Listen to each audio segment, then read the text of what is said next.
Hello, it's Susan here from Komori no Hime Cosplay, and today we're going to be talking about how to read the end of a fabric bolt. Different manufacturers may have different information in different places, but this will be a good starting point to learn more about your fabric. Over here we have the logo of the collection, the name of the collection, the type of fabric, so it's matte satin, and the color is Total Eclipse.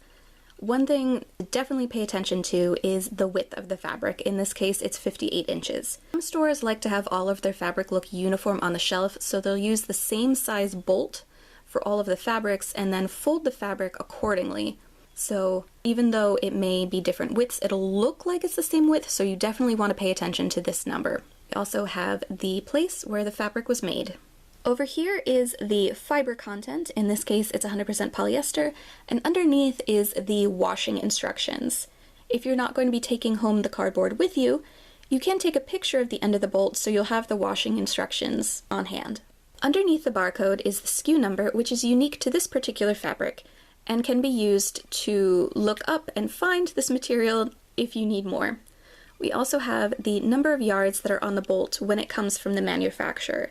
If you're in a store where they cut the fabric for you, there may not necessarily be this much left on the bolt, but it gives you an idea of how much there is to start. One trick you can use to see about how much is left on the bolt is to take 1/2 of the bolt and count every 2 folds of fabric. So we have 1, 2,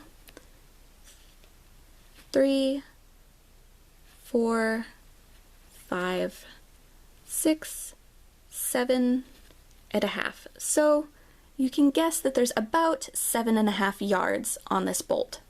And lastly, we have the price.